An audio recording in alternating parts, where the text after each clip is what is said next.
Frumoșii mei lei, ce faceți, dragilor? Bine ați venit la etalarea bonus pentru luna, hai să o numim tot ianuarie, pentru că, suntem în ianuarie. Vă doresc un an nou minunat. Știu că am întârziat cu revenirea mea pe plataformă, însă mi-am dat și eu voie, să zicem așa, să petrec mai mult timp în această perioadă alături de familia mea și să ne bucurăm și noi un pic mai mult unii de alții, de sărbători și așa mai departe. Dar m-am întors cu energie, cu chef de muncă și să vedem cam ce mai avem aici de transmis pentru voi. Țineți cont că această etalare nu are cum să fie una personală, mesajele nu au cum să fie personale, sunt destul de generalizate, așa că încercați să le alegeți în cazul în care găsiți mesaje pentru voi, bineînțeles. Hai să vedem, începem. Lei. Primul mesaj. Schimbare. Wow, ceva se schimbă în viața leilor. Ego spiritual. Bun. Și ego frică. Wow. Ceva trebuie să se schimbe, dragă leu. Avem creativitate. Ceva trebuie să se schimbe în viața unora dintre voi. Unii dintre voi aveți o mare problemă cu ego-ul aici.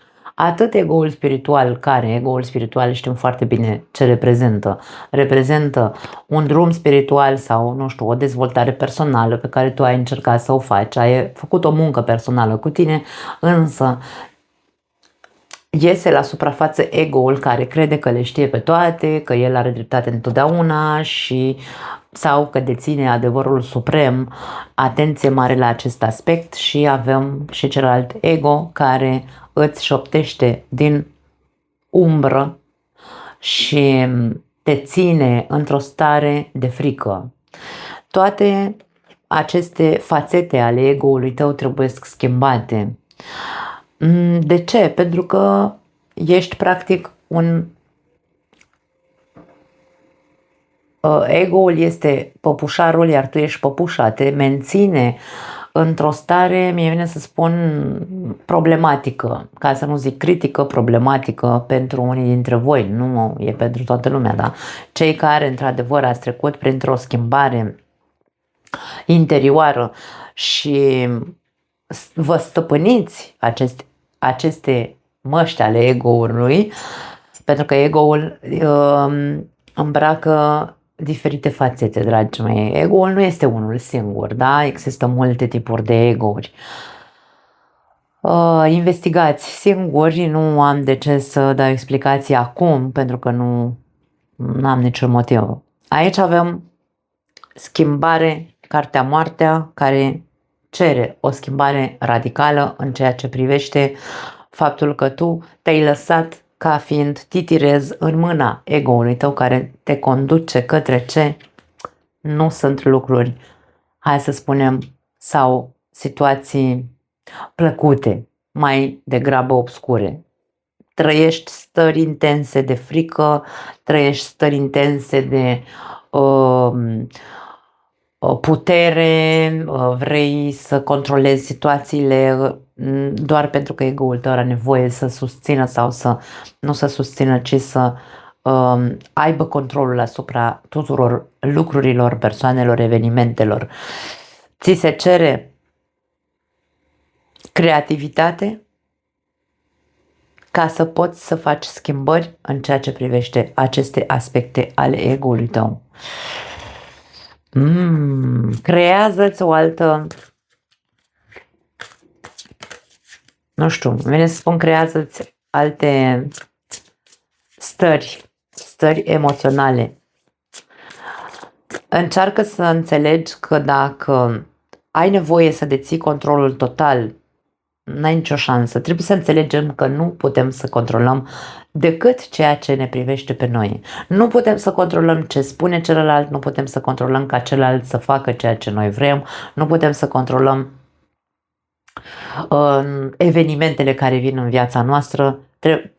Singurul lucru pe care îl putem controla suntem. emoțiile noastre, gândurile noastre, atitudinile noastre, acțiunile noastre. Doar asta putem controla. Așa că nu încerca să controlezi în exterior, încearcă să controlezi acel, hai să-l numim, nu știu dacă să-l numesc neapărat monstru, pentru că ego-ul nostru se poate transforma într-un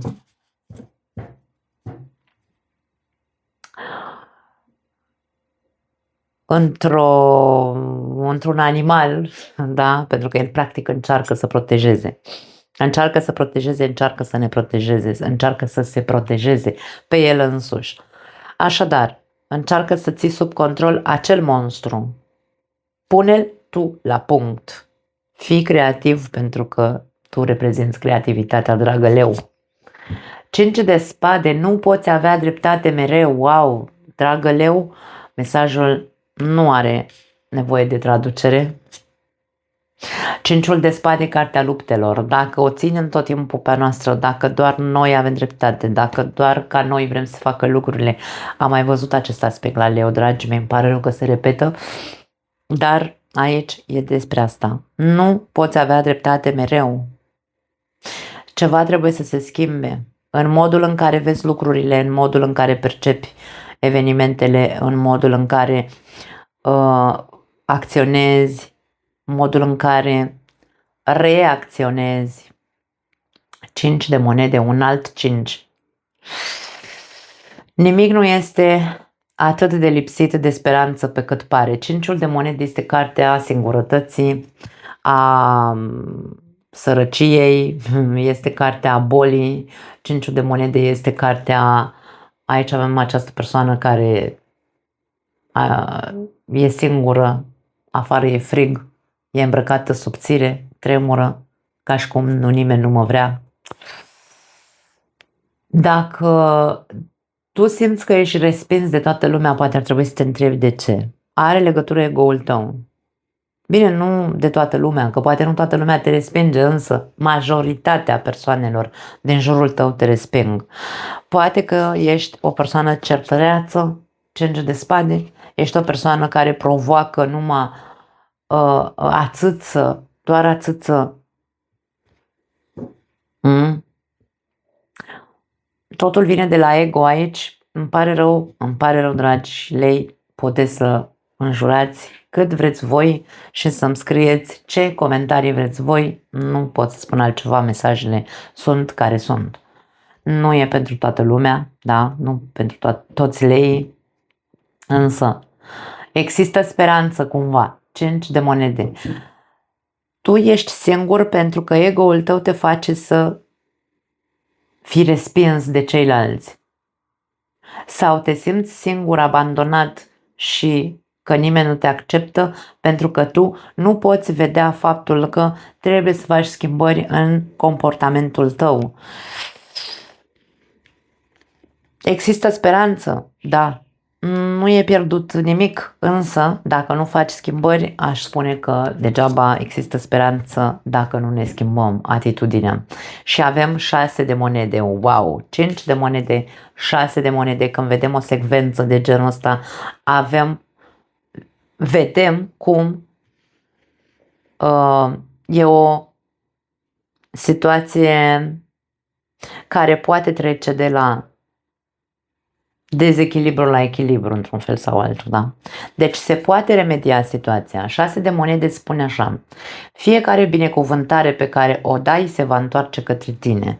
Când vorbim despre faptul că ego-ul nostru ne-a capturat într-un fel sau altul și ne face să ne comportăm doar din poziția lui, da? Cum am zis mai devreme, să fim certăreți, să vrem să avem doar noi de câștigat, să vrem să avem doar noi dreptate.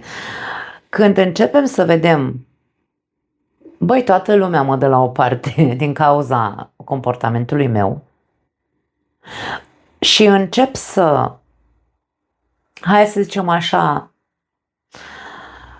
remediez, pentru că 6 de monede de aia se spune că este cartea reciprocității, să remediez reciprocității și a generozității.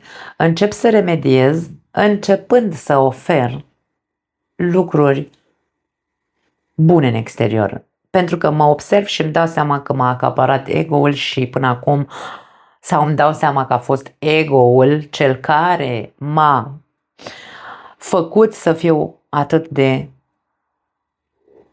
răzvrătit și așa mai departe, da? Atunci remediez, atunci se echilibrează. Dar nu se poate face dacă nu se provoacă, sau mă rog, nu se produce schimbarea, dacă nu văd, dacă nu accept că totul în ultima perioadă a fost ego. Și în consecințele sunt, m-au dat la o parte toți, mă simt singur. Când ajung să văd că aceste consecințe sunt din cauza comportamentului meu, atunci totul se echilibrează. Când încep să ofer lucruri bune, voi vedea cum se întoarce la mine, pentru că fiind 6 de monede, fiind o carte de reciprocitate, ceea ce dau, aia primesc. Întotdeauna e așa. Dau, ceartă, scandaluri, vreau să am dreptate, vei primi același lucru, nu ai cum să primești altceva. Dau răceală și, nu știu, distanță și abandonez lucruri, același lucru voi primi. Distanță, răceală și abandon. Dau binecuvântări voi primi. Deci este foarte ușor de înțeles cum funcționează viața în general. Aici nu vorbim doar despre această etalare, da? Și la capătul cărților avem 7 de monede. Avem 5, 6 și 7 de monede. Hrănește ceea ce ai și vei vedea cum crește și crește. Dragă Leu, atâta timp cât începi să faci schimbări și să observi cât de mult ai fost manipulat de ego-ul tău,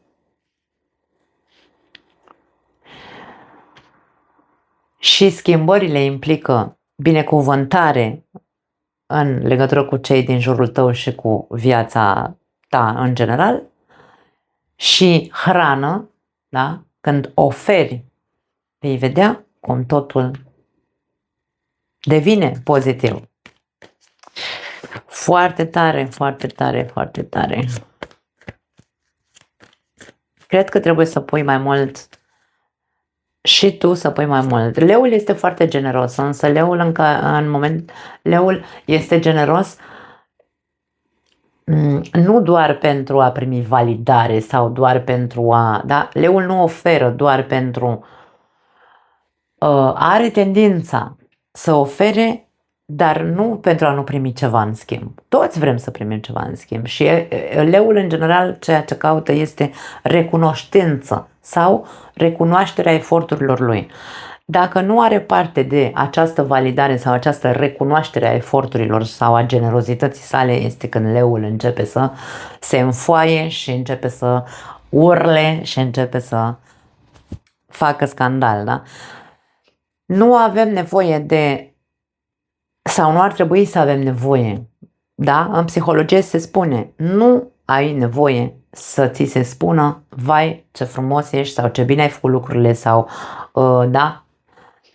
Este nesănătos practic pentru noi, pentru că toată acea apreciere și toată acea validare din exterior ne umflă ego-ul și zice, wow, cine sunt eu, ia uite ce persoană minunată sunt, și când nu mai primești acest aliment, atunci începi să fii țepos. De-aia spunem că ceea ce oferim, aia primim în aceeași măsură. Când spunem ceea ce oferi, aia primești, atenție, pentru că acum o să ziceți, hai că mai devreme ai zis nu știu ce, da, vă explic și partea asta altă. 6 de monede, cartea reciprocității. În momentul în care eu ofer, hai să zicem că aici nu are legătură cu ego-ul și cu nimic, da? are legătură cu generozitatea. Dom'le, sunt generos cu toată lumea. Eu ca leu mă pun și ajut și sunt salvator și nu știu, încerc să-i nu știu, sunt un prieten minunat, fac orice pentru oricine, nu mă uit dacă fac un bine sau cui fac un bine și către mine se întoarce totul, da? Reciprocitatea nu există, se întoarce numai lucruri rele. Ce fac? În loc să cad în această capcană a ego-ului în care zice, păi da, nu, că știi cum e, facerea de bine, futere de mamă, nu? Cum se zice? Nu mai fac nimic pentru nimeni, cad în cealaltă extremă, nu mai fac nimic pentru nimeni, încep să săr la jugulară, reproșez la toată lumea absolut orice. Când tu oferi, când de-aia vorbim, insist, 6 de monede, când ofer în exces, Doamne, nu sunt în stare să-mi dau seama că nu primesc. Ce pretind, de fapt, să explic? Dacă eu văd că ofer și nu primesc nimic în schimb, cine este vinovat? Și nu vorbim de a te simți vinovat, e vorba de a face clicul. Nu poți fi generos pretinzând că viața, bineînțeles, trebuie să-ți plătească cu aceeași monedă. Pentru că în momentul în care ești generos și vezi că nu primești, că viața e despre schimb reciproc, când nu primești în schimb același lucru, este clar că ceva e dezechilibrat în legătură cu acele persoane cu care tu ești generos. Acolo trebuie să conștientizezi și să zici stop, nu am de ce să mai fiu generos cu tine. Nu trebuie să-i spui, pur și simplu nu mai faci. Da? Ceea ce tu ai făcut bun pentru acea persoană, o altă persoană sau vine din altă parte, răsplata nu va veni de la cealaltă persoană sau cel puțin nu funcționează lucrurile așa. Nu întotdeauna este vorba despre o reciprocitate, hai să zicem, nici nu știu cum să explic exact, să fie de la răsplata să vină de la persoana în sine căreia tu i-ai făcut un bine. Nu! Cu siguranță se întâmplă lucruri bune în viața ta, însă nu vin de la acea persoană de la care cu care tu ai fost generos. Dar asta nu înseamnă că nu trebuie să mai fii generos. Asta nu înseamnă că nu mai trebuie să fii o persoană care să, nu știu, să fie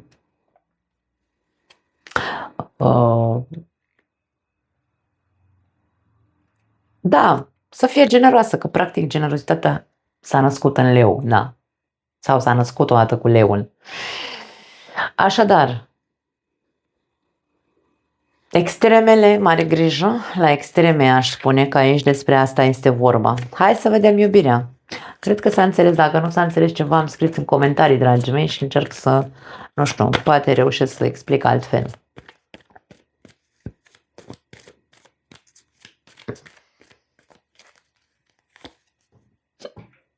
Acum la sughițul.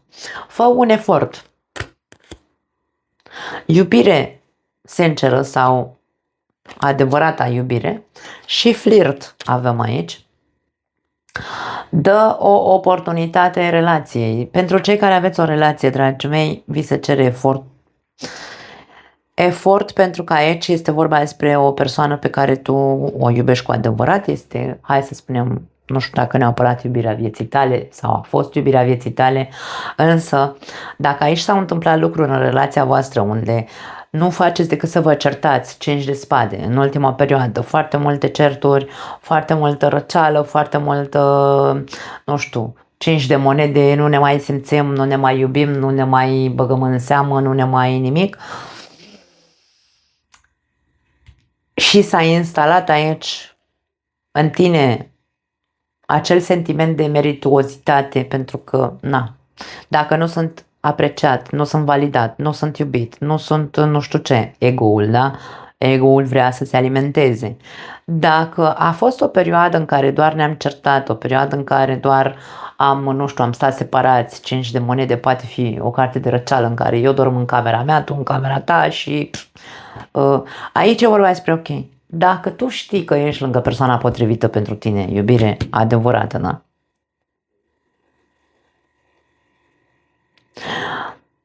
De ce să nu faci eforturi să remediezi și să scoți ego-ul din viața ta? Pentru că ego-ul în relații, insist și voi repeta toată viața mea, ego-ul în relații nu are ce să caute. Rupe lanțurile astea, rupe frica.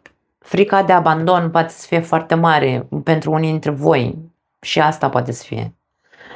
Schimbă-ți chipul, schimbă, nu mai lăsa ego-ul nu are ce să caute în relații, dragii mei. Când vorbim despre ego, nu vorbim despre iubire. Punct. Ego-ul înseamnă protecție, nu înseamnă iubire. Când a fost ultima oară când tu ți-ai dat voie cu adevărat, dacă tu consideri că persoana cu care ești este iubirea vieții tale, când ți-ai dat voie ultima oară să fii natural, da? Fără să mai ceri nimic în schimb în relație. Când ți-ai dat voie să fii tu? Când ți-ai dat voie să fii cel dinainte? Fă-i cadou celuilalt energia ta, fă-i un cadou celuilalt energia naturală, îmi vine să spun, nu este traducerea corectă însă. Leul, trebuie să înțelegem că reprezintă zodia leului, da? Energia arhetipală a leului reprezintă iubirea, inima, creativitatea, căldura. Leul este guvernat de soare, inspirația, tot ce e mai frumos în această viață. Viața înseamnă leul. Tot ce este mai frumos, mai luminos, mai călduros, mai creativ și mai minunat reprezintă leul pe pozitiv. Când a fost ultima oară când ai dat energie de genul ăsta în relația ta? Dacă persoana asta este iubirea vieții tale, când ai făcut ultimul efort? Uite-te în urmă și vezi când a început să se instaleze ego-ul ăsta în relația ta. Când a preluat controlul ego-ul. E momentul să faci eforturi? Pentru că aici spune așa, marea iubire merită să fie respectate sau mari iubiri, aici vorbim despre o persoană pe care tu o iubești, mari iubiri merită să-i se respecte etapele prin care trebuie să treacă. Ok, ați trecut printr-o etapă de rahat și unde este marea problemă? De ce să lăsăm ca ego-ul nostru să ne manipuleze cum vrea el și să ne țină în tot felul de gânduri obscure și de atitudini destructive și de control și de gelozie? De ce nu putem să vorbim aici despre asta? De ce să nu facem eforturi să fim cine suntem, Domne? Leul este iubire. Dă o oportunitate acestei relații. Dedică-i timp partenerului de viață, spune aici. Pentru cei singuri.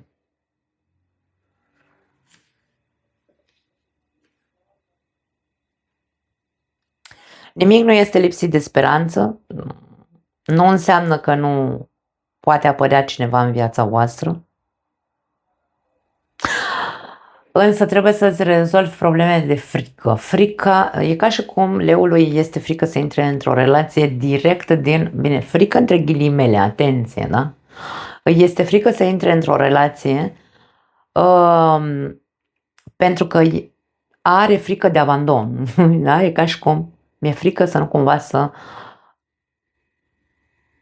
Atunci când voi descoperi că persoana de lângă mine este iubirea vieții mele, cum să trăiesc cu frica că într-o zi mă poate lăsa. și leul refuză intrarea într-o relație. Ți se spune să faci un efort pentru că aici poate apărea cineva în viața ta. Poate ești deja într-un soi de flirt cu cineva, unii dintre voi, bineînțeles, poate sunteți. Poate fi într-adevăr o iubire reciprocă, adică vă puteți cu adevărat îndrăgosti unul de celălalt, da, însă eu aș spune că aceste cărți spun până tu nu-ți rezolvi problema cu frica de abandon, până când tu nu faci anumite schimbări în legătură cu, da, nu faci o transformare profundă care să aibă legătură cu această nevoie de control, siguranță a ego-ului tău, până nu schimbi aceste lucruri, până nu schimbi chipul, că nu poți avea dreptate mereu, că nu poți sau nu poți să ai doar tu dreptate, aș spune că nu este sănătos să intri într-o relație. Până nu rezolvăm, știți cum e, trebuie să intrăm în relații sănătoși. În general, niciunul dintre noi nu intrăm vindecați în relații. Însă aici este vorba despre în momentul în care apare o persoană în viața ta, fă eforturi să fii cine ești pe pozitiv, nu pe negativ. Partea negativă a leului, am zis, calitățile, defectele leului sunt aplauzele, sunt validarea și sunt controlul și toate lucrurile astea legate de ego, da? Așa că, dragi lei, singuri, cam asta este ideea. Poate apărea cineva, însă nu știu dacă este neapărat sănătos să intrați în relație cu persoana asta dacă nu faceți dacă nu vă vindecați aceste frici, această nevoie de control și problemele cu ego-ul.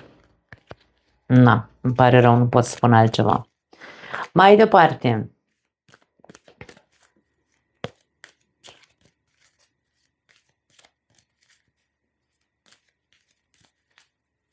Aici ca și cum eu cred că sunt cel mai frumos, cel mai deștept și nu spun ca și cum critic, da? Este un mesaj pentru o persoană în concret. Eu sunt cel mai șmecher, cel mai frumos, cel mai deștept, nimeni nu ajunge la nasul meu, nimeni nu mă merită, însă toată această mascaradă sau mască a eu sunt cel mai tare din parcare are în spate foarte multe frici. Acum, când detectezi acest lucru, îți vei da voie să fii cine ești cu adevărat. Dacă nu le detectezi pentru că ego-ul tău te are așa, te manevrează foarte bine și îți zice doar tu ai dreptate, așa este, nu mai există, tu ești cel mai tare. Însă nu-ți asculți cealaltă parte din spatele urechii care îți spune, aoleu, nu că mi-e frică, atenție, frica este prost înțeleasă, la fel ca și iertarea. Nu spun că mi-e frică să iubesc. Mi-e frică să nu fiu părăsit de persoana pe care eu o iubesc, nu, da? Ne înțelegem? Rezolvă-ți problemele astea, pentru că indiferent că ni se pare că nu ne este frică, ne este frică. Toți avem fricile noastre. Am mai primit eu un comentariu odată de la Zodia Leului, mai știu, cred că era un bărbat. Eu n-am frică de nimic. Cel care pretinde că nu are frică are cele mai mari frici, doar că sunt inconștiente, nu își dă seama. Dar le are. Bun, mai departe, trebuie să faceți eforturi, dragii mei. Ok, s-a întors o carte. Avem calul, libertate și acțiune. Acum, ești liber să acționezi. E ca și cum ești liber să alegi dacă vrei să faci schimbări, dacă vrei să rămâi în continuare ca fiind titirez în mâna ego-ului tău. Libertatea de acțiune stă în mâinile tale. Ești liber să acționezi cum crezi tu. Avem acceptare și excentricitate, acest ren sau nu știu cum se numește, da? Nu mi-aduc aminte niciodată. Acceptare și excentricitate. E foarte complicat să acceptăm că suntem excentrici sau că suntem ciudăței în felul nostru. Fiecare dintre noi suntem speciali, zic eu. E greu să acceptăm în momentul în care este implicat ego-ul. Când eu sunt curată în spirit, curată cu mintea clară, coerentă și zic, da mă, eu îmi dau seama unde reacționez din ego, îmi dau seama unde reacționez din frică, îmi dau seama unde reacționez sau îmi recunosc partea obscură, îmi dau seama că sunt controlatoare, îmi dau seama că sunt cu gura mare, îmi dau seama că sunt, da, o scandalagiaică, îmi dau seama de toate lucrurile astea. Nu neapărat că te faci excentric. Ideea este, accept că toate aceste lucruri sunt parte din mine, dar aleg să acționez altfel, să nu mai fiu așa, nu știu, plin de mine, să nu mai fiu atât de eu ca mine trebuie să faci, eu sunt la care am dreptate, da. Atunci fac schimbări, bineînțeles că fac schimbări, pentru că le văd, dar atâta timp cât ego-ul meu mă ține acolo și zice, nu domne, tu ești cel mai important om de pe planetă, nu se poate face schimbări acolo. Și avem leul, poftim, forță și succes. E ca și cum ți se spune, tu poți. Tu poți să faci schimbări dacă accepti că ai nevoie să faci niște muncă cu tine aici, cu ego-ul ăsta mare. La capătul cărților avem păunul. Păunul vine cu mesajul sarcină, atenție, sarcină și prosperitate sau bogăție. Acum, nu știu dacă e vorba despre o sarcină, voi știți, dacă nu vă doriți copii, protejați-vă, dacă acum avem mesajul creativitate, sarcina poate să vorbească tot despre o creație, putem să vorbim despre faptul că viața ta va fi diferită în momentul în care vei vedea că dacă începi să schimbi cepul, dacă începi să creezi, practic îți creezi din nou propria viață, făcând schimbări în legătură cu acest ego, vei vedea bogăția, vei vedea cum se îmbogățește cumva atmosfera, viața, totul va fi bine. Vorbim despre succes aici, este imposibil să nu reușești să rezolvi această situație. Însă cel mai greu este partea cu ego-ul. Știu că este foarte greu, dar se poate, dragii mei. Hai să vedem ce mesaje mai avem. Foarte interesant.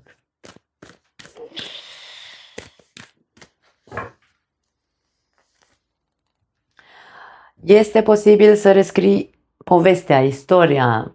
Doar tu poți. Această persoană are o piatră în mână, vrea să spargă această carapace, da, al acestui melc, pentru că sună aceeași melodie de 70.000 de ani. Aici vorbim despre în mâna ta stă să schimbi povestea, să schimbi atitudinea, să schimbi absolut tot ce e nevoie să schimbi.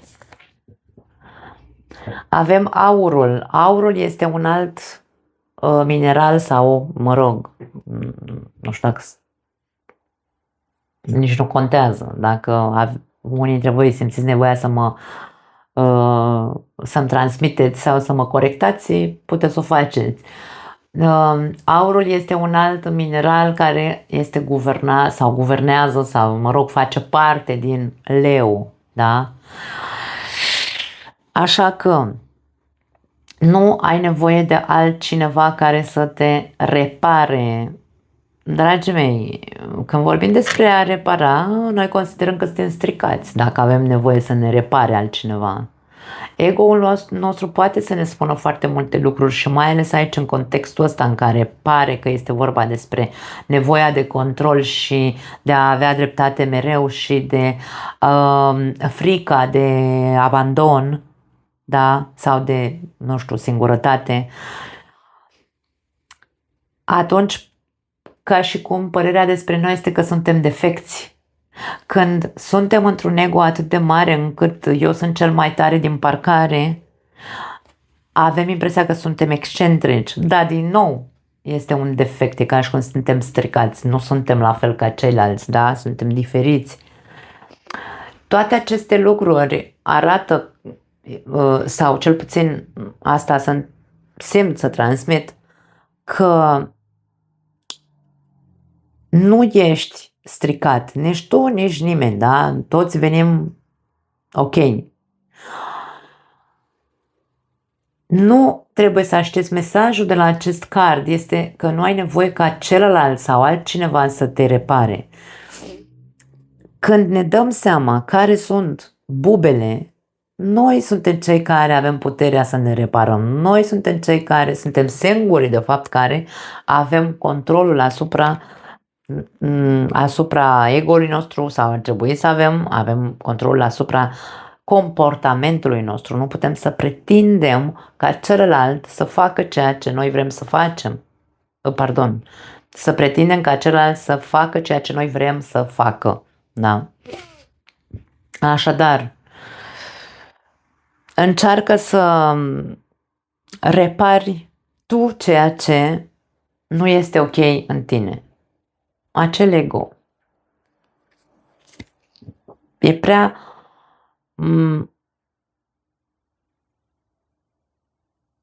mare, s-a făcut prea mare ego-ul, îmi vine să spun.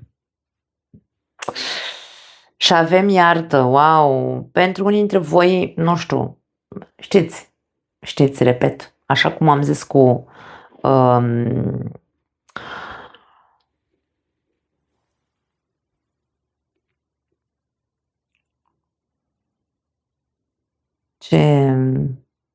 ce ieșise, că nu mai țin minte și la ce am explicat, că la fel ca și cu iertarea, frica, la fel ca și iertarea, sunt înțelese greșit. Iertarea înseamnă eliberare. Iertarea înseamnă las trecutul. Ce o fi fost că s-a întâmplat în trecutul meu, ce evenimente au avut loc în trecutul meu care pe mine m-au făcut, sau ego-ul meu a crescut, sau ego-ul meu a ajuns să aibă atât de multă putere în mine, încât nu pot să mă desprind, nu pot să iert, nu mă pot elibera. Îmi produce foarte multe frici, îmi produce foarte mult dezechilibru, nu mă mai lasă să fiu cine sunt eu. Așadar,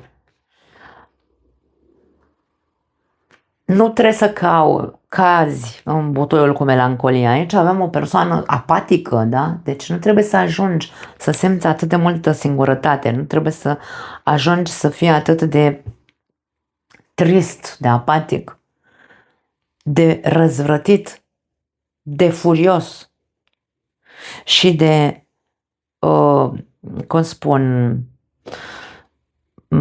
să consideri că ești stricat. Da? Nu, trebuie doar să vezi anumite manipulări ale ego-ului tău care te mențin în evenimentele astea urâte, pentru că aici pare că totul este o furie constantă, pare că tot timpul este ceartă, pare că tot timpul este urât. 5 de monede, 5 de spade.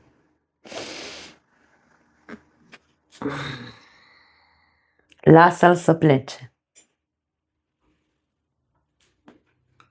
Nu vorbim despre o persoană neapărat. Pentru unii dintre voi, aici se spune dă-i o oportunitate relației. Noi aici nu vorbim despre a ieși din relație. Lasă evenimentele, toate acele evenimente care te-au înrăit, care te-au făcut să suferi, pe care nu pare că nu le poți ierta. Ego-ul tău nu poate ierta, domne. Da? Lasă-le să iasă din viața ta. Arde-le. Fă o scrisoare de intenție. Na, că dacă tot suntem aici în acest punct, scrie pe hârtie tot ceea ce te-a deranjat, la cine ți-a făcut sau te-a deranjat atât de tare. Scrie cu cuvintele pe care tu le simți. Vrei să-l înjuri, să-l faci ce vrei tu, persoana aia, fă-o fă o albie de porci, cum vrei tu, cum îți vine la gură. Fă-o, după aia dă foc hârtiei. Dar fă cu intenția, ca și cum îi le spui în față persoanei ăleia, da? Nu pot să spun altceva. Dragilei, îmi pare tare rău că văd același aspect pe care l-am văzut în trecut. Nu mai am altceva pentru voi. Na. Eu n-am nicio treabă. Așa vor cărțile să iasă. Înseamnă că mai există anumite persoane din această zodie care trebuie să reaudă același lucru, da? Vă pupăcesc. Ne vedem data viitoare, dacă mai vreți, bineînțeles. Ciao!